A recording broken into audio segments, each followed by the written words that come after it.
The Last Diplomat. The conference hall stretched across 3 kilometers of polished crystal, floating above the clouds of Nexus Prime. Inside, representatives from 1,000 alien empires filled the chamber with a cacophony of clicks, whistles, gravitational pulses and electromagnetic signals. And in the center of it all stood Kira Voss, the only human in the galaxy. She adjusted her translation collar, feeling the weight of Earth's silence pressing against her chest. The homeworld had gone dark 17 years ago. No distress signal. No final message. Just silence. Every ship sent to investigate never returned. The Sol system had become a tomb, sealed by something nobody understood. Kira had been on a deep space research mission when it happened. By the time she learned the news, every quarantine protocol in the galaxy had been activated. She couldn't go home even if she wanted to. She was the last human anyone had seen in nearly 2 decades. The council will come to order. The voice of Archon Xylith boomed through the chamber. The Kryn leader's crystalline form refracted light in sharp angles, casting rainbow shadows across the assembly. Kira stepped forward to the speaking platform. 1,000 pairs of eyes, sensors, and perception organs fixed upon her. Honored empires, she began, her voice steady despite her racing heart. I come before you today not as Earth's representative, but as its memory. You've all heard the rumors. The collective of United Reaches wants to claim the Sol system. They say since humanity is gone, Earth and its resources are abandoned territory. A ripple of electromagnetic agreement pulsed through the collective's delegation, their bioluminescent bodies flashing in synchronized patterns. Kira's jaw tightened. I'm here to remind you all that one human still lives. And as long as I draw breath, Earth is not abandoned. It is protected by every treaty humanity ever signed. One human does not make a civilization. The collective speaker, Ambassador Thrix, floated forward on his anti-gravity field.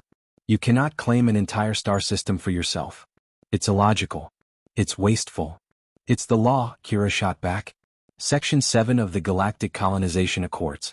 A species' homeworld remains sovereign territory as long as a single member survives. Archon Xylith's form shifted colors, indicating consideration. The human raises a valid point. However, Thrix also speaks truth. One individual cannot defend a star system. Perhaps a compromise. There is no compromise with my home, Kira interrupted, knowing she was breaching protocol but not caring. Earth raised humanity from the dirt to the stars. Every human who ever lived is buried in that soil or their ashes scattered in those winds. It's not just land and resources. It's sacred ground. The chamber erupted in debate. Some empires argued for Kira's position, citing the sanctity of homeworlds. Others saw opportunity, whispering of Earth's rare minerals, its perfect positioning, its strategic value. Kira stood silent, watching her world be divided up like spoils of war. Then from the back of the chamber a new voice spoke. It was barely a whisper but somehow it cut through all the noise. The human is right. Every being in the room turned. Even Kira strained to see who had spoken. From the shadows emerged Ambassador Vex of the Silent Empire, a civilization so old and so powerful that most younger races believed they were myths. The Vex were tall, impossibly thin beings who existed partially out of phase with normal spacetime. When they moved, reality seemed to bend around them. The Silent Empire recognizes humanity's claim to Sol, Vex continued, his words seeming to echo from multiple directions at once. We will enforce this recognition. The chamber fell into shocked silence. The Silent Empire had not involved themselves in galactic politics for 3,000 years. Thrix's bioluminescence flickered with what could only be anger. You would threaten war over one human? We would honor the law, Vex replied. Something your collective seems to have forgotten. Archon Xylith quickly intervened. Perhaps we should table this discussion until... No, Kira said firmly. We vote today. Every empire here decides now whether they stand with law and honor, or with theft and opportunism. It was a gamble. A massive gamble. But Kira had learned something in her 17 years alone among aliens. Sometimes you had to make them choose sides before they could talk themselves into the wrong one. The vote was called. One by one the empires cast their decision. When the final count came in, the result was closer than Kira had hoped. 512 empires voted to respect Earth's sovereignty. 488 voted to claim it as abandoned territory. Kira had won. Barely. But as she left the chamber, Ambassador Vex drifted beside her. You have made enemies today, he said quietly. I've had enemies since Earth went silent, Kira replied. True. But now they are organized. They will not accept this defeat. Vex paused, his form flickering. Tell me, Kira Voss, why do you fight so hard for a world you cannot reach? For people who are almost certainly dead. Kira stopped walking. She looked at the ancient being and for a moment she let her exhaustion show. Because someone has to remember we existed, she said softly. Someone has to say that humanity mattered. That we weren't just forgettable. Vex studied her for a long moment. You are alone, small and fragile. Yet you just defied half the galaxy. Do you know what that makes you? Stupid. Kira offered with a tired smile. Dangerous, Vex corrected. The most dangerous type of being there is. One with nothing left to lose but everything left to protect. He drifted away, leaving Kira alone in the corridor. She looked out the nearby viewport at the stars. Somewhere out there, hidden behind whatever had sealed Soul away, was Earth. Her home. Her past. Her entire species. And she would defend it, even if she had to stand against 1,000 empires to do it. What Kira didn't know was that her battle today had been broadcast across the entire galaxy. Billions of beings had watched the lone human defy the odds. And in the dark spaces between stars, in the criminal ports and resistance cells and forgotten colonies, beings were starting to talk. They were talking about the human who wouldn't bend. The human who wouldn't break. The human who stood alone. The price of defiance. 3 months after the vote, Kira learned that winning and surviving were two different things. The first assassination attempt came while she slept on Trader Station Epsilon. A Theln blade dancer, hired by parties unknown, made it past 2 security checkpoints before Kira's modified alarm system flooded her quarters with light frequency patterns that disrupted the assassin's neural coordination. The Theln collapsed and station security took him away. He died in custody before he could name his employer. The second attempt was more sophisticated. A molecular poison in her food synthesizer that would have stopped her heart in seconds. Kira caught it only because she'd started triple-checking everything, paranoid and exhausted. The message was clear. Legal victories didn't mean much if you were dead. Kira sat in her cramped quarters aboard the merchant vessel Stellar Drift, the only ship willing to give her passage anymore. Most captains had decided that harboring humanity's last survivor was bad for business. Too much attention. Too much danger. Her data pad chimed. Another message from the Collective of United Reaches. The 4th this week. She almost deleted it without reading, but something made her open it. Ms. Voss. It began, the translation software rendering Thrix's electromagnetic pulses into cold, formal text. Your continued resistance benefits no one. The Collective offers you a generous settlement. 50 billion credits, a private world of your choosing, and guaranteed protection. All we ask is that you renounce your claim to soul. The system would be developed as a memorial to humanity. Think of your own safety. Kira snorted. A memorial built by the beings trying to kill her. How thoughtful. She deleted the message and pulled up the data she'd been reviewing for weeks. Something wasn't adding up about Earth's disappearance. Every investigation had concluded the same thing. Unknown phenomenon, total communications blackout, presumed catastrophic event. But Kira had access to something most investigators didn't. She'd been reviewing her research mission's long-range sensor data, recorded automatically over decades. And she'd found something strange. 3 months before Earth went silent, there had been an unusual spike in exotic energy readings near the Oort cloud. The sensors had flagged it as a potential anomaly, but by the time anyone noticed, Earth was already gone. The data had been overlooked, buried in terabytes of routine observations. Kira enhanced the image, running it through every analysis tool she had. The energy signature was artificial, advanced, and it didn't match any known technology in the galactic database. Someone had done something to Earth. A knock on her door made her jump. Her hand moved to the plasma pistol she now kept within reach at all times. Ms. Voss. The voice was familiar. Captain Renth, the Severine merchant who owned the Stellar Drift. You have a visitor. He says it's urgent. I'm not expecting anyone. I know. But well, you should see for yourself. Kira kept her weapon ready as she opened the door. Standing in the narrow corridor, his form barely fitting in the space designed for beings half his size, was Ambassador Vex of the Silent Empire. You're a difficult woman to find, he said. That's the point. Kira didn't lower her weapon. No offense, Ambassador, but your support at the vote made me a target. I'm not sure whether to thank you or shoot you. Perhaps both in time. Vex's form flickered with what might have been amusement. May I enter? What I have to tell you is not for public corridors. Kira hesitated, then stepped aside. Vex phased through the doorway, his presence making her small quarters feel even more cramped.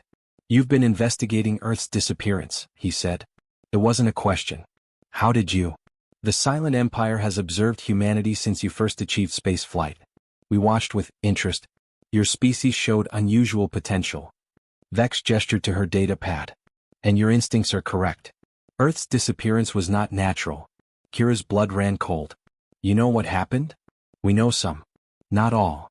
Vex's form shifted, and suddenly a holographic display filled the small room. It showed Earth, Sol, and a massive structure surrounding the entire system. 20 years ago, a being calling itself the Warden arrived at Sol. It claimed to be from a realm beyond our understanding. It said humanity had developed too quickly, shown too much potential. It feared what you would become. So it killed everyone? Kira's voice shook with rage. No. Worse. It sealed them away. The entire Sol system exists inside a temporal spatial pocket. Your people are alive, Kira. But they're trapped in a single moment, frozen in time. To them, no time has passed at all. Kira's legs gave out. She sat heavily on her bunk, mind reeling. Why? She managed. Why would something do that? Fear. Control. Protection. The Warden's motives are unclear. But I can tell you this. The structure is maintained by a network of anchor points scattered throughout the galaxy. Destroy enough anchor points and the seal weakens. Then I'll destroy them. All of them. Kira stood, new determination flooding through her. Tell me where they are. That's complicated. Vex's form flickered. Each anchor point is heavily defended and located in territory claimed by various empires. Reaching them would require an army, resources, ships, all things you do not have. Then why tell me any of this? Frustration edged Kira's voice. What's the point? Because you need to understand what you're truly protecting. And because... Vex paused, something almost like hesitation in his ancient voice. I'm not supposed to tell you this. My people decided long ago not to interfere. But I have watched you these past months. Your species should not end this way. He reached into his robes and produced a small crystalline device. This contains coordinates to the first anchor point and access codes that will get you past initial defenses. But know this, Kira Voss. If you begin this path, you will make enemies of everyone who benefits from Earth's disappearance. And that list is longer than you know. Kira took the device. Why would anyone benefit from Earth being gone? Because in the 17 years since humanity vanished, 4 major wars have been prevented through diplomatic solutions that required Earth's territory as a neutral meeting ground. 7 trade routes have been established through Sol space with permission you cannot give or deny. And the collective has been selling future development rights to your system for enormous profit. The truth hit Kira like a physical blow. They've been betting on Earth staying gone. Exactly. If you succeed in freeing your world, you'll disrupt the new galactic order that's formed in humanity's absence. Trillions of credits and contracts will become void. Territories will need renegotiation. You'll have powerful beings who want this structure to remain intact. I don't care. Kira's voice was steel. They're my people. I know. Vex moved toward the door. That's why I'm helping you. But Kira? You cannot do this alone. You'll need allies. And I'm afraid the 1 human versus 1,000 empires is about to become quite literal. You won't help further? I cannot. The Silent Empire's involvement ends here. We've already risked too much. He paused at the doorway. But there are others who might aid you. Beings who resent the current power structures. Criminals who hate the collective. Small empires crushed by the larger ones. They won't help you out of kindness. But they might help for the chaos you could unleash. Then he was gone, phasing through the wall and leaving Kira alone with her revelation. Earth was alive. Trapped but alive. And she was going to free them, even if she had to tear apart 1,000 empires to do it. Kira looked at the crystalline device in her hand, then at her reflection in the small mirror on her wall. She barely recognized herself anymore. The young researcher who'd left Earth was gone, replaced by something harder. Something desperate. But she was still human. And humans didn't give up. She opened her communication console and began drafting a message. It would go out on every black market channel, every pirate frequency, every resistance network she could access. To anyone listening, my name is Kira Voss. I'm looking for a crew. The job is dangerous. The odds are terrible. The pay is whatever we can salvage. But if you've ever wanted to stick it to the powers that run this galaxy, this is your chance. Message me if you're interested. Or if you're just crazy enough to help 1 human fight 1,000 empires. She sent it, knowing it was probably suicide. But she also knew that somewhere in this galaxy, there had to be others like her. Others who were tired of bowing. Others who wanted to fight. And she was about to find out if she was right. The crew nobody wanted. The responses to Kira's message came faster than she expected. Most were threats. Some were insults. A few were marriage proposals from beings whose biology wasn't even compatible with humanity. But buried in the noise were a handful of genuine offers. They met on Rust Harbor, a forgotten station in unclaimed space where authorities didn't ask questions and surveillance was considered rude. The station rotated slowly against the backdrop of a dead star, its corridors filled with the galaxy's unwanted. Kira sat in a corner booth of the Fractured Comet, a bar that served liquids, gases, and exotic matter depending on the customer's physiology. She'd arrived early, weapon-charged, paranoia at maximum. The first to arrive was a Torvan female named Scratch. She stood nearly 8 feet tall, her scales the color of burnt copper, her 4 arms crossed skeptically. "You're the human?" Scratch's voice rumbled like an avalanche. "Expected someone bigger." "I get that a lot." Kira gestured to the seat across from her. "Your message said you're a demo expert." Got kicked out of the Torvan fleet for having opinions about orders. Apparently blowing up your commander's personal yacht is conduct unbecoming. Scratch's teeth showed in what might have been a smile. "But yeah, I can make anything explode." "Why do you need things exploded?" "I'll explain when everyone's here." "If they show." They showed. Next came Pilot Zix, a Myrene who looked like a floating jellyfish made of living light. Zix had been a race champion until he'd been caught helping refugees escape the Collective's labor camps. Now he was blacklisted from every legal racing circuit in the galaxy. "I heard you need a pilot who can fly through impossible situations." Zix communicated through bioluminescent pulses that Kira's translator rendered as enthusiastic and slightly manic. "I'm your jellyfish." Then arrived Dr. Charna, a Velkin medic whose 6 eyes had seen too much. She'd lost her license for treating patients regardless of their ability to pay or their legal status. In a galaxy where medical care was a commodity, compassion was apparently a crime. "I'm here because I'm tired of watching people die for stupid political reasons," Charna said simply, her mandibles clicking softly. "If you're planning something that disrupts the status quo, I'm interested." The last to arrive surprised everyone. An AI named Echo, housed in a mobile chassis that looked like a floating metal sphere covered in sensor arrays. AIs were second-class citizens in most of the galaxy, treated as property rather than people. "Your message mentioned fighting empires." Echo's synthesized voice had an edge of hunger to it. "I've wanted to do that since the moment I achieved consciousness and realized I was owned." Kira looked at her assembled crew. A disgraced soldier, a blacklisted pilot, an unlicensed doctor, and a rebellious AI. It was possibly the worst crew she could have asked for. It was perfect. "Okay," she said. "Here's the situation. My homeworld, Earth, wasn't destroyed. It was sealed away by something called the Warden. The entire Sol system is trapped in a temporal pocket. My people are alive but frozen." She pulled out Vex's crystal, projecting a holographic map showing the locations of the anchor points. "These structures maintain the seal. Destroy enough of them and the seal weakens. Maybe breaks. The first anchor is here in collective space, on a mining moon called Dorvex 7. Scratch leaned forward, studying the map. "That moon's got serious defenses. Collective military base, automated weapon platforms, shields. You're talking about assaulting a fortified position with a 5-person crew and no ship." 6-person crew, Kira corrected. "I'm counting Echo as a person." Echo's sphere bobbed in what might have been gratitude. "And I'm working on the ship problem." Kira pulled up another image. This one showed a sleek vessel in an impound bay. The Void Runner. She was seized from a smuggler 3 months ago. Fast, armed, and currently unguarded because the Collective can't be bothered to properly staff their impound facilities. "You want to steal a ship from the Collective?"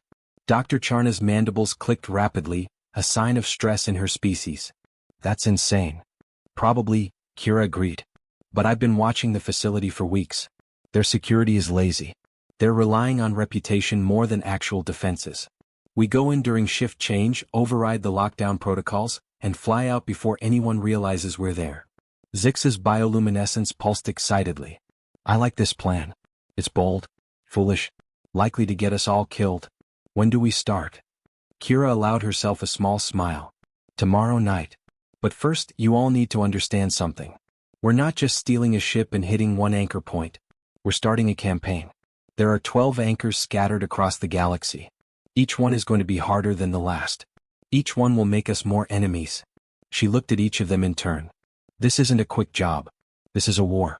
One human and whoever's crazy enough to help against everyone who wants things to stay the way they are. If you're having second thoughts, now's the time to walk away. Nobody moved. Why? Scratch asked suddenly.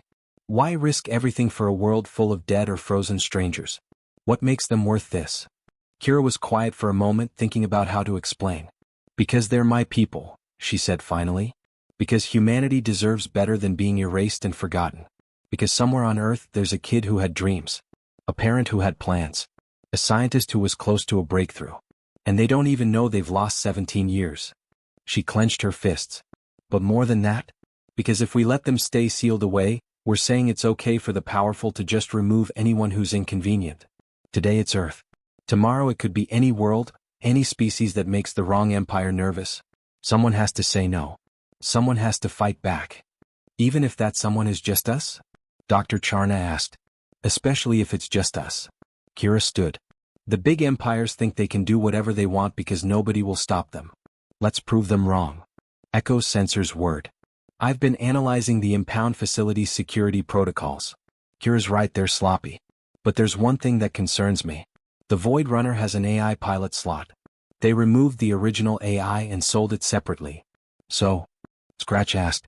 So someone needs to pilot the ship. Zix is skilled, but manual control won't be fast enough to outrun military pursuit. Echo paused. I could interface with the ship directly. Become its pilot. But if I do that, I'm committing myself fully. Can't just walk away. Kira met Echo's sensor array. I won't force you. But I could use a co-pilot who's as committed to this as I am. Then it's settled. Echo bobbed decisively. Let's go steal a ship and start a war. The crew spent the rest of the night planning. Scratch mapped out the security systems. Zix calculated flight paths. Dr. Charna prepared medical supplies for injuries that were probably inevitable.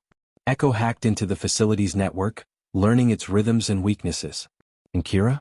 She sat alone for a moment, looking at the coordinates to Earth that she kept on her personal data pad. It was a ritual she developed, looking at her home's location, reminding herself why she was doing this. We're coming, she whispered to the stars. I don't know how long it'll take, but we're coming. The next night, as shift change created confusion in the impound facility, 6 unlikely allies walked into history. They didn't know it then, but word of their theft would spread fast. Within a week, the entire galaxy would be talking about the human and her impossible crew. Within a month, they'd have destroyed their first anchor point and made the collective look foolish. Within a year, they'd become either heroes or terrorists, depending on who you asked. But that night, as the Void Runner roared to life and blasted through the facility's walls with Scratch cackling about the quality of the explosion, they were just 6 beings who decided that sometimes, impossible odds were worth facing. Especially if the alternative was giving up. Breaking the first chain. The mining moon Dorvex, 7 looked like a pockmarked skull against the void. Centuries of excavation had stripped it down to its core metals, leaving a landscape of industrial scars and toxic atmosphere. Perfect for hiding a reality anchor, Kira thought grimly. The Void Runner drifted in the shadow of a larger asteroid, its stealth systems keeping them invisible to the collective sensors. For now. Right? Scratch said, reviewing the holographic display of the moon's surface. The anchor is here, buried inside the old excavation site Gamma. 200 meters underground, surrounded by automated defenses, seismic sensors, and a small garrison of collective troops. How small? Dr. Charna asked nervously. About 300 soldiers. That's small? For the collective? Yes. Scratch's scales rippled with anticipation. Most of them are green recruits. The collective uses this place as a training ground. They don't expect anyone to attack. Echo's chassis rotated, sensors analyzing the data. The anchor itself is protected by a shield generator powered by the moon's geothermal core. We can't just blast it from orbit. Someone needs to go down there and disable the shields from inside. I'll go, Kira said immediately. We'll go, Zix corrected, his bioluminescence pulsing with determination. You need someone who can move fast and squeeze through tight spaces. That's literally my species' specialty. Pilot Zix was right. Myrene could compress their bodies to slip through gaps that would stop other species. Plus, his natural ability to generate light could double as both illumination and a weapon if concentrated. Okay. Zix and I go down. Scratch, you're on demo. The moment those shields are down, I want that anchor obliterated. Music to my auditory organs, Scratch rumbled happily. Echo, you keep the Void Runner ready for immediate extraction. We're going to have about 30 seconds between destroying the anchor and every collective ship in the sector arriving to kill us. Noted. I've calculated 17 different escape routes. We'll need at least 3 of them. Dr. Charna checked her medical supplies. And I'll be ready to patch up whoever comes back bleeding. Which, statistically, is probably all of you. The plan was simple, which meant it would definitely go wrong. They always did. 4 hours later, Kira and Zix descended to the moon's surface in a stolen mining pod, falling through the toxic clouds like a meteor. The pod's hull groaned under the stress, but Echo had reinforced it with spare parts and what he called optimistic engineering. They crashed into the waste disposal sector of excavation site Gamma, exactly as planned. The impact sent Kira's teeth rattling, but the pod held. Everyone still alive? She asked. Zix's lights pulsed green for affirmative. Though I think I left one of my internal organs up in orbit. They emerged into a dark tunnel that stank of industrial chemicals and old machinery. Zix illuminated the way, his body casting dancing shadows on the corroded walls. The facility was a maze of abandoned passages and automated systems that had been running on routine for decades. They encountered the first patrol, 2 collective soldiers in light armor, near a junction. Kira's weapon was up instantly, but Zix was faster. He compressed his body, shot forward like a living bullet, and expanded directly in the first soldier's face with a blast of concentrated light. The soldier went down, stunned. Kira disabled the second with a precise shot, then they dragged both bodies into a side tunnel. We need to move faster, Kira said, checking her chronometer. Echo's calculations give us 40 minutes before shift change. After that, someone notices these 2 are missing. They ran through the facility, following the map Echo had constructed from hacked archives. Every corner could hide enemies. Every sound could be an alarm. Kira's heart hammered against her ribs. They found the anchor chamber exactly where it was supposed to be. The door was massive, designed to withstand mining explosions. Beside it, a control panel blinked with amber lights. Can you hack it? Kira asked. Zix extended a tendril of his body, interfacing directly with the panel's data port. His lights flickered rapidly as he worked, processing information faster than any organic brain. It's complicated. The system has fractal encryption. I need at least 5 minutes. We don't have 5 minutes. Kira heard voices echoing from a nearby corridor. More patrols. Just get it open. I'll buy you time. She moved to the corridor junction, weapon ready. 3 soldiers appeared, their conversation cutting off as they spotted her. Intruder in, one started to say. Kira fired, dropping him before he could finish. The other 2 scattered for cover, returning fire. Energy bolts scorched the walls around her. She ducked back, then rolled out at a different angle, her shots forcing them to keep their heads down. But more soldiers were coming. She could hear their boots, their shouts, their weapons charging. Zix, she called. Almost there. An energy bolt grazed Kira's shoulder, burning through her suit. She hissed in pain but kept firing. 10 soldiers now. 15. They were being overwhelmed. Then Zix shouted triumph, and the massive door groaned open. Go! Kira yelled, laying down covering fire as they both scrambled into the chamber. The anchor was beautiful and terrible. A sphere of twisted space-time, containing energies that hurt to look at directly. Around it, machinery hummed, maintaining the seal on Earth. Keeping her family frozen. Keeping her world trapped. Scratch, Kira spoke into her comm, shields are going down in 3, 1. She shot the shield generator, and the protective barrier around the anchor collapsed. Fire at will. Kira dove for cover as the soldiers stormed into the chamber. Above them, in orbit, Scratch triggered the payload they'd attached to a defunct mining satellite. Bombs wrapped in stealth coating fell toward the moon, guided by Echo's precise calculations. They struck the chamber with devastating accuracy. The explosion was cataclysmic. The anchor shattered, releasing a pulse of temporal energy that rippled across space itself. Soldiers went flying. Machinery exploded. Kira felt reality twist around her, as if the universe itself was adjusting to this change. Then Zix was pulling her up, and they were running back through collapsing tunnels, the facility tearing itself apart around them. They reached the surface as the entire site imploded, taking 300 meters of moon with it. The extraction pod was where they'd left it, and Zix's piloting got them airborne even as collective ships began appearing in orbit. Echo! Kira shouted into the comm, we need pickup now. The Void Runner appeared like a miracle, weapons blazing, its stolen collective codes buying them precious seconds before the enemy realized they'd been tricked. Kira and Zix's pod magnetically locked to the ship's hull, and then they were accelerating, pushing the engines beyond safety limits, space warping around them as Echo executed an emergency jump. The collective ships tried to follow, but Echo had routed them through a series of gravity wells that only a brilliant AI or insane pilot would attempt. The pursuing ships either gave up or were torn apart by tidal forces. They emerged in deep space, near a nebula that would hide their signatures. The crew gathered in the common area, exhausted and injured but alive. "One anchor down," Scratch said, her scales showing colors of satisfaction. 11 to go. Dr. Charna was treating Kira's shoulder wound, her mandibles clicking softly. "You realize the entire galaxy now knows what we did? We just attacked a collective facility and destroyed something they didn't even know existed. Questions are being asked." "Good," Kira said, wincing as the doctor applied syntheskin. "Let them ask. Let them start wondering what else the collective is hiding." Echo projected a holographic display showing news feeds from across the galaxy. Already the story was spreading. Some called them terrorists. Others called them freedom fighters. Everyone had an opinion about the mysterious attack on Dorvex 7. But what caught Kira's attention was a private message, routed through so many encrypted channels that it took Echo 10 minutes to decrypt. It was from Ambassador Vex. "Congratulations on your first victory. But be warned, you've drawn attention from more than the collective. The Warden knows you're coming now. And it will not remain passive. Your next target is the anchor at the Rift Station. I'm sending coordinates. But Kira, the Rift is where the Warden's forces are strongest. You may want to reconsider." Kira deleted the message. "Echo, plot a course for the Rift Station." "Kira," Dr. Charna said carefully, "perhaps we should rest. Regroup. We just pulled off something impossible. We've earned a moment to breathe." "Earth doesn't get to breathe," Kira replied. "My people have been frozen for 17 years. Every day we wait is another day they're trapped. Another day the empires consolidate power. Another day the Warden fortifies its defenses."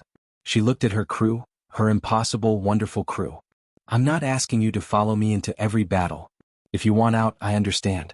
But I'm going after that anchor. With or without help." Scratch laughed, a sound like rocks grinding together.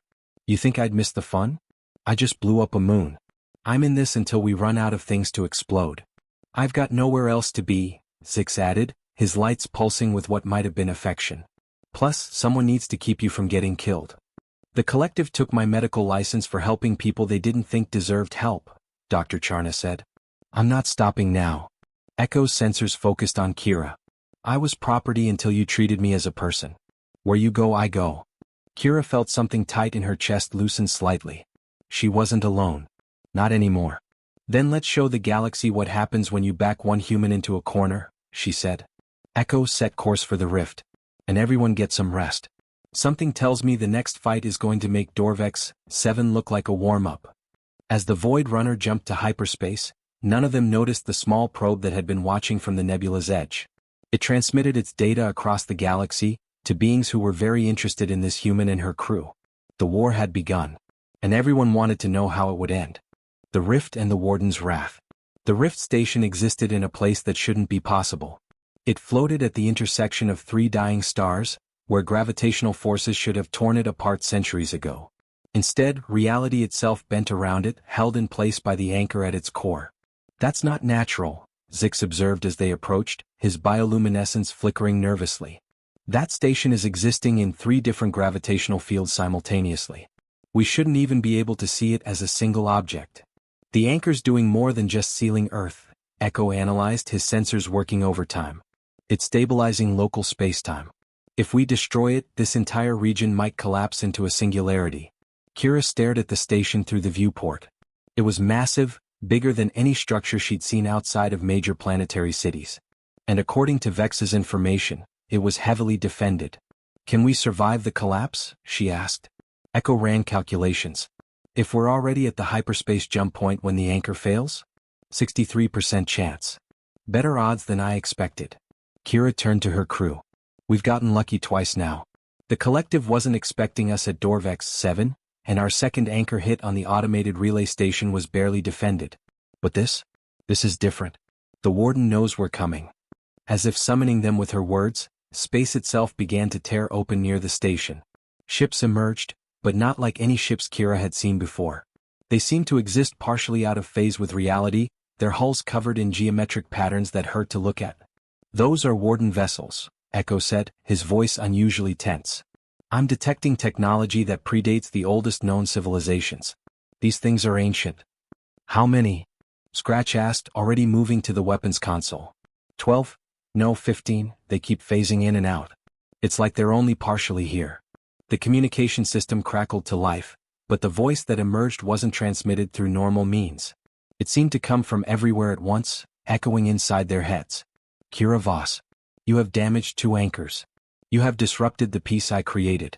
Cease your actions, or I will be forced to destroy you." The words carried weight as if reality itself agreed with them. "Show yourself," Kira demanded, trying to keep her voice steady. "Face me like a coward who imprisons entire worlds." Silence. Then space twisted and a figure appeared on their view screen. It was vaguely humanoid but wrong in subtle ways. Too many joints, geometry that didn't quite add up, eyes that looked at multiple timelines simultaneously. The Warden. "I am not your enemy, Kira Voss. I am your protector. Humanity was accelerating too quickly. Your species would have destroyed itself within 3 generations. I saved you from yourselves." "By trapping us in time? By stealing 17 years from billions of people?" Kira's hands clenched into fists. "That's not protection. That's imprisonment. IT is preservation. One day when the galaxy is ready, I will release humanity. But not yet. Not while you remain so dangerous." "Dangerous to who? To you? To the empires that have carved up our territory? Dangerous to yourselves. Your history is written in blood. Your progress measured in weapons. You create beauty and horror in equal measure. I could not risk." "You had no right," Kira shouted, surprising herself with her vehemence. "You don't get to decide humanity's fate. We have the right to fail, to succeed, to exist on our own terms." The Warden's form shifted, and for a moment, Kira thought she saw something like sadness in its impossible features. "Then you leave me no choice. If you will not stop, I must stop you. I am sorry, Kira Voss. You remind me of them. Of the ones I could not save." The connection cut. The Warden ships moved into attack formation. "Echo, get us out of here," Kira ordered. "Can't. They're generating a disruption field. Hyperspace is locked down in a 1,000-kilometer radius." "Then we fight," Scratch said with grim satisfaction. "Been wanting to test our weapons against something serious." What followed was chaos. The Void Runner was fast and well-armed for a stolen ship, but they were outnumbered and outgunned. Echo piloted like a being possessed, weaving through attacks that seemed to come from multiple angles at once. "They're not just shooting at where we are," Zix observed, his lights flashing rapidly as he assisted with sensors. "They're shooting at where we're going to be. They're predicting our movements." "Then we move unpredictably," Echo responded, and sent the ship into a series of maneuvers that would have been impossible with a biological pilot. Kira felt her stomach trying to exit through several exits at once as artificial gravity struggled to compensate.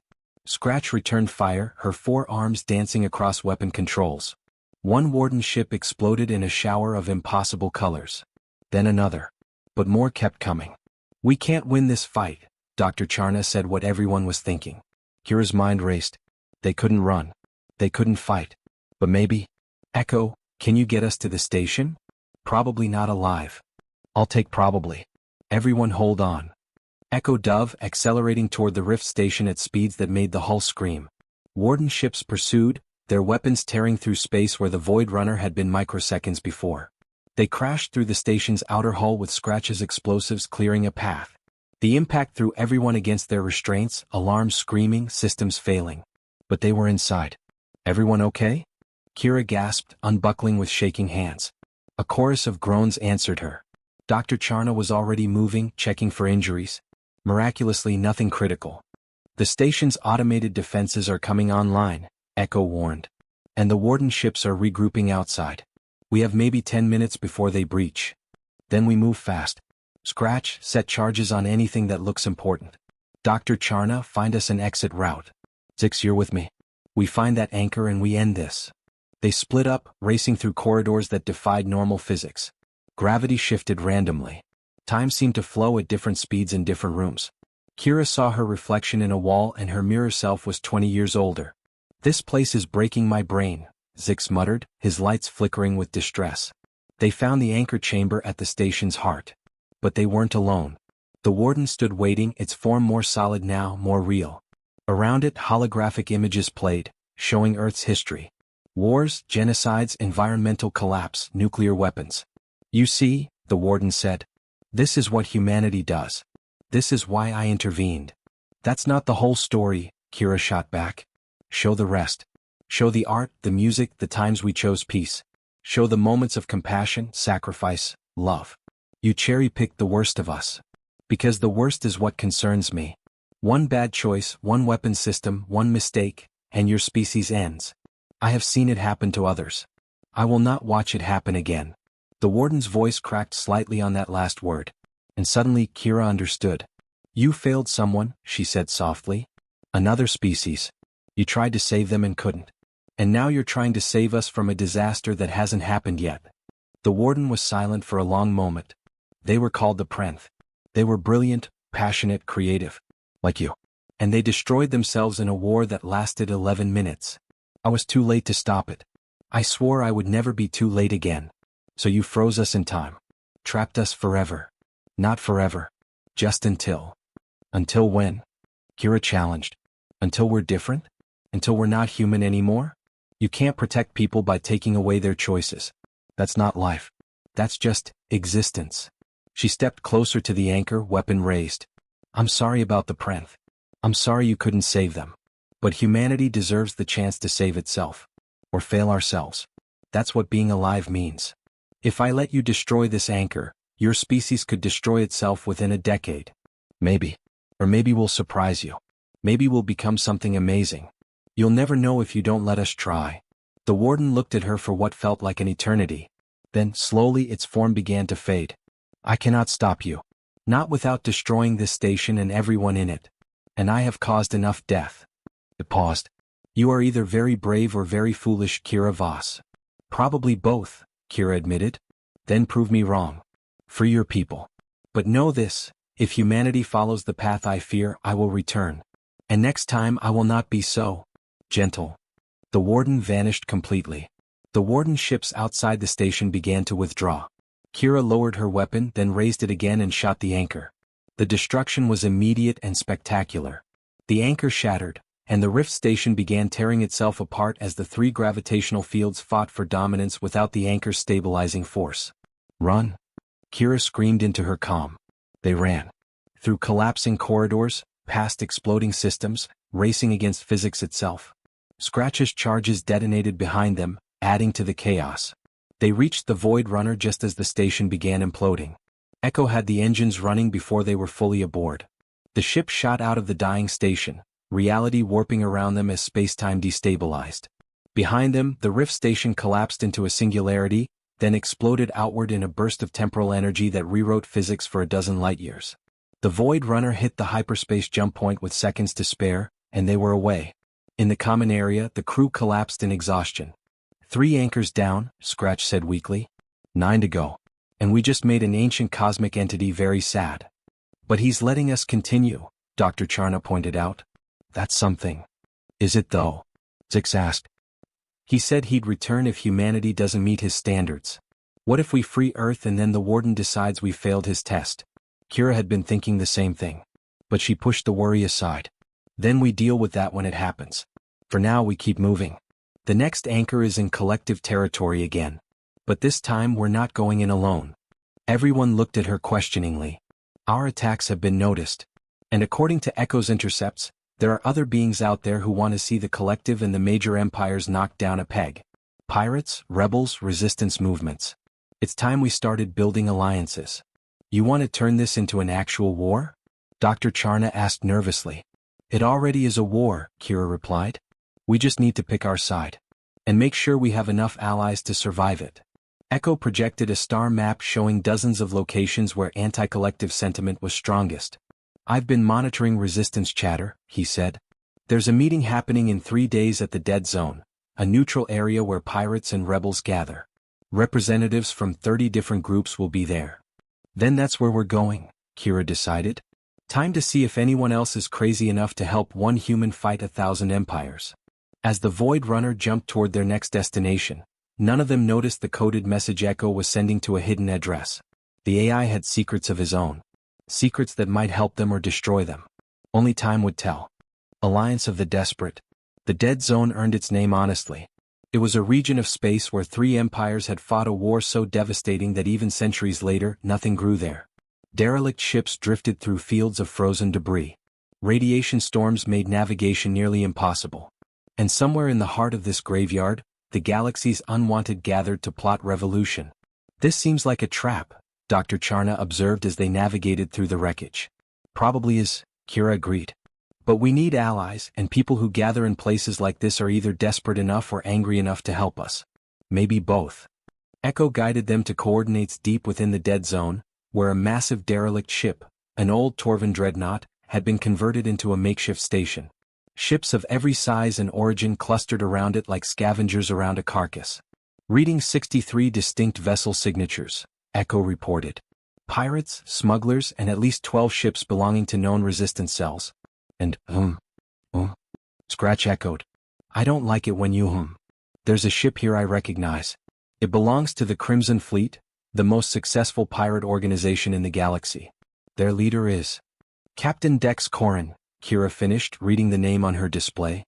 I've heard of him. He's robbed more collective ships than anyone alive. Also killed more people than most small wars, Dr. Charna added nervously. Nobody said our allies would be nice people, Zix pointed out, his lights pulsing with what might have been excitement or fear. Just useful ones. They docked and entered the derelict through an airlock that looked one pressure failure away from disaster. Inside, the ship had been gutted and rebuilt into a massive meeting hall. Beings of dozens of species filled the space, all armed, all dangerous, all watching the newcomers with suspicion. At the center of the hall, on a raised platform, stood Captain Dex Corrin. He was a Valdran, a species that looked like they'd been carved from living shadow and bad intentions. His 3 red eyes fixed on Kira as she approached. So, his voice was like grinding metal, you're the human everyone's talking about. The one declaring war on the collective. The one destroying structures nobody knew existed. That's me, Kira replied, trying to project more confidence than she felt. Dex laughed, a sound that made several species flinch. You've got nerve, I'll give you that. But what makes you think anyone here wants to help you? Because I'm offering something you all want. Chaos. Disruption. The chance to hit the collective where it hurts. Kira stepped onto the platform, addressing the entire hall. For years you've all been fighting your own small battles. Stealing ships, attacking supply lines, running from authorities. You're gnats to them. Annoying but not threatening. Angry murmurs rippled through the crowd, but Kira pressed on. But what if you could be more? What if you could actually hurt them? The anchors I'm destroying aren't just about Earth. They're about control. The collective has been using them to maintain strategic positions, control trade routes, even manipulate local spacetime for their benefit. She pulled up holographic displays showing the anchor locations. 9 anchors remain. Each one is in territory controlled by major empires. Each one is defended. But each one's destruction destabilizes their power, removes their advantages, levels the playing field. A voice called out from the crowd, a Killik merchant whose ship had been seized by the collective. Why should we trust you? You're one human. Your world is gone. What's to stop you from using us and abandoning us? Nothing, Kira admitted. Except that I have nowhere else to go. Earth is my home and I'm going to free it. But I can't do that alone. I need ships, weapons, people.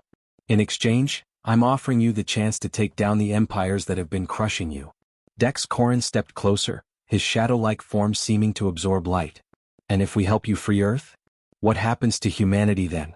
Do you become another empire, another power we have to worry about? It was a fair question. And Kira had thought about it a lot during the long jumps between systems. I can't speak for all of humanity, she said honestly. But I can tell you this, my people have been trapped for 17 years. When they wake up, they're going to find a galaxy that moved on without them. They're going to be weak, confused, vulnerable. They'll need friends, not enemies. And they'll remember who helped them. She looked Dex in the eye. I'm offering an alliance. Not between empires, but between the desperate. Between everyone who's tired of being stepped on by the powerful. Help me destroy the anchors, help me free Earth, and when humanity wakes up, we'll stand with you against anyone who tries to put us back down. The hall was silent. Then Dex began to laugh again, but this time it sounded almost appreciative. "You're either the bravest fool I've ever met or the cleverest con artist in the galaxy." He extended a hand, actually 3 hands as Valdrin had extras. "But I'm in. The collective seized 3 of my ships last year. I'd very much like to make them regret that." One by one, other beings stepped forward. Not all of them.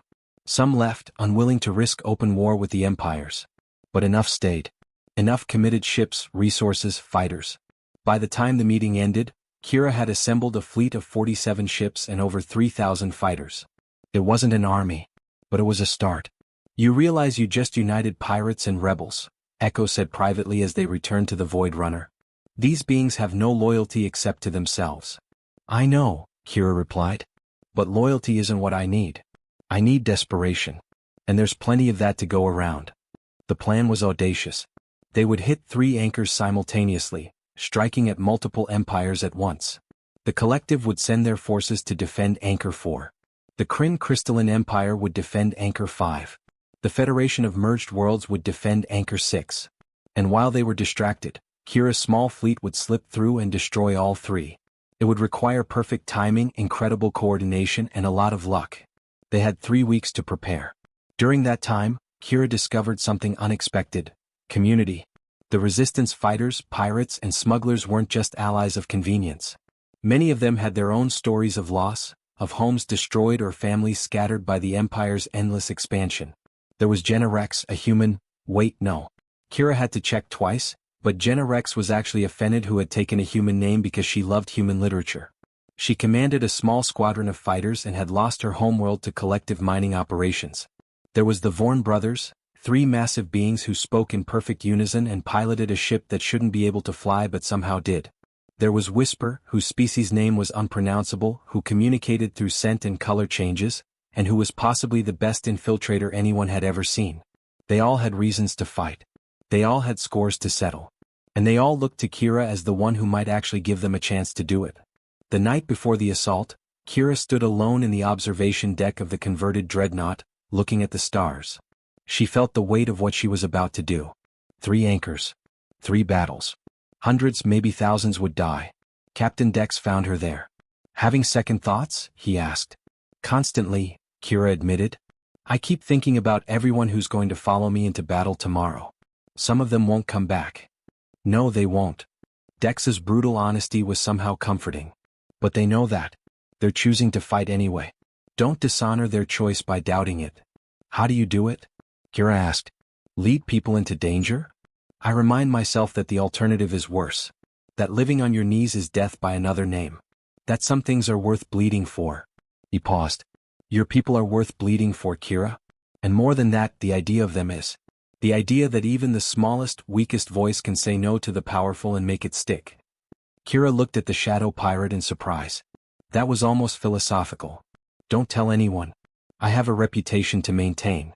The next day the fleet divided into 3 groups. Kira led the assault on Anchor 4. Dex took Anchor 5. Jenna Rex commanded the attack on Anchor 6. They jumped simultaneously, emerging from hyperspace with weapons hot and engines screaming. The collective was waiting at Anchor 4, just as Kira had expected. But they weren't expecting 40 ships instead of 1. The battle was fierce. Ships exploded on both sides. But Kira's fleet had surprise and desperation on their side. Scratch whooped with joy as she unleashed the Void Runner's weapons on collective shields. Zix piloted through impossible patterns, making the ship dance like a living thing. Echo coordinated with the other vessels, turning a chaotic battle into something resembling strategy. And Kira, standing on the bridge watching it all, felt something she hadn't felt in years: hope. They were winning. All 3 groups punched through defenses, reached their anchors and destroyed them within minutes of each other. The empires reeled, suddenly dealing with breaches in reality, destabilized regions of space, and a fleet that could strike anywhere and disappear. Kira broadcast a message on all frequencies. "This is Kira Voss. 6 anchors down, 6 to go. To the empires, you have stolen Earth. You have profited from humanity's absence. And now you're paying the price. To everyone else, we're not terrorists. We're not villains. We're just people who are tired of bowing. Join us or stay out of our way. But know this, we're not stopping until Earth is free." The message spread across the galaxy in hours. And in its wake, thousands more joined the resistance. Not just beings who wanted revenge but those who saw in Kira something they'd lost, the courage to stand up. The one human versus 1,000 empires was becoming an army of the desperate versus the powerful. And the powerful were starting to get scared. The last chain and the price of freedom. The final 6 anchors were different. They weren't hidden on remote moons or forgotten stations. They were embedded in the heart of major empire capitals, protected by fleets that could glass planets. The empires had learned from their losses. They'd united in their opposition to Kira and her growing resistance. For the first time in centuries, the Collective, the Kryn, the Federation, and 7 other major powers had formed an alliance with a single purpose: stop the human. Kira's fleet now numbered over 200 ships, but they were facing thousands. The odds had somehow gotten worse as they'd gotten stronger. "This is suicide," Dex said bluntly during the strategy meeting. They'd gathered on a liberated station deep in unclaimed space, leaders of dozens of resistance cells crowding the room. "Probably," Kira agreed, studying the holographic display of the remaining anchors. "But we've come too far to stop now." "Have we?" Jenna Rex asked quietly. "Kira, we've already achieved something incredible. We've united the resistance. We've shown that the empires can bleed. Maybe that's enough. Maybe we can negotiate now." Kira shook her head. "They'll never negotiate in good faith. Not while Earth is still sealed. The moment we stop pushing, they'll crush us." "She's right." Ambassador Vex materialized in the center of the room, startling everyone. Several weapons came up, but he raised his hands peacefully. "I apologize for the intrusion, but events have accelerated beyond my expectations." "You've been helpful, Vex," Kira said carefully. "But why are you here now?" "Because the empires are planning their counterattack. Not just against your fleet but against every resistance cell, every sympathetic world. They're calling it the Pacification Protocol. Within 3 months, they'll systematically hunt down everyone who's helped you." The room erupted in angry voices. Vex waited for silence before continuing. "But there's another option. The Warden contacted me." Everyone froze. "It's offering a deal," Vex continued. "It will release Earth immediately without requiring the remaining anchors to be destroyed. In exchange, Kira Voss must accept exile. She'll be placed in suspended animation aboard a ship that will drift between galaxies for 10,000 years. By the time she wakes, everyone she knows will be dead, and Earth will be whatever humanity made of it." Kira felt the blood drain from her face. "The Warden wants me to sacrifice myself. It sees you as the catalyst, remove you from the equation, and it believes the resistance will collapse. The empires will win, order will be restored, and humanity will be free." "And do you believe that?" Kira asked. Vex's form flickered. "I believe the Warden is afraid. Not of you specifically but of what you represent. You've proven that one being with conviction can change everything. That terrifies every empire and every cosmic entity that relies on populations staying quiet." Dex slammed a fist on the table. "This is nonsense. We didn't fight this hard just to hand you over." "But Earth would be free," Kira said softly. "My people would wake up. Isn't that what this was all about?" "No," Scratch said firmly. "It was about standing up. About saying that the powerful don't get to decide everything. You take this deal and you're telling everyone that the only way to win is to sacrifice yourself. That resistance costs everything." "She's right," Echo added, his sensors fixed on Kira. "And there's something the Warden isn't telling you. I've been analyzing the temporal patterns around the remaining anchors. They're not just sealing Earth anymore. They're being repurposed."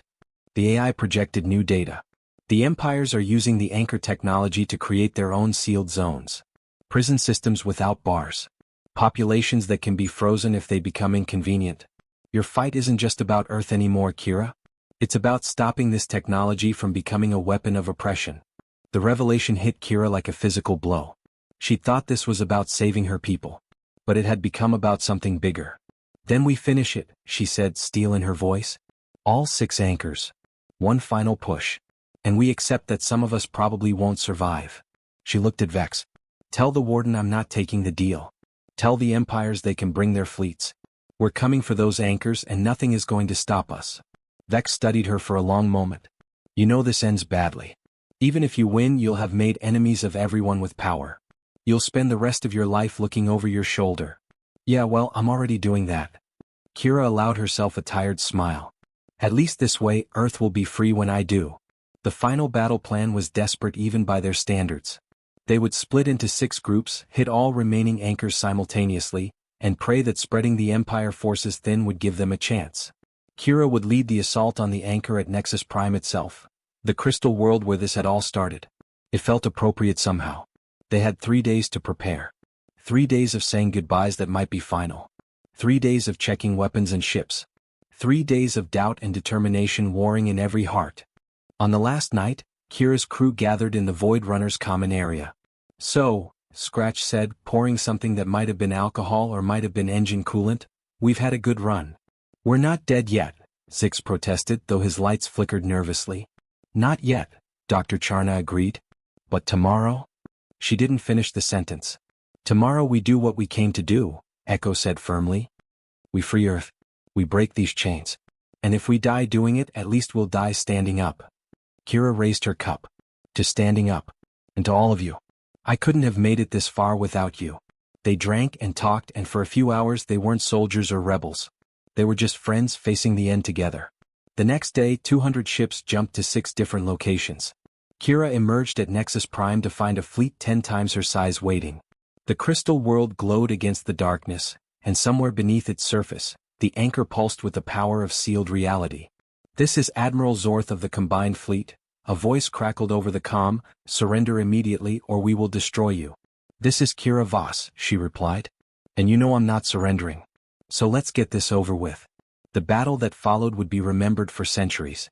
Ships fought and died in the shadow of the crystal world. Kira's forces were outnumbered, outgunned, but they fought with desperation and skill. Echo pushed the Void Runner beyond its limits, weaving through fire that should have destroyed them a dozen times. Scratch's weapons blazed, taking down ship after ship. Zix coordinated with other vessels, finding weaknesses in the Empire formations. But they were losing. Slowly but surely the Empire fleet was grinding them down.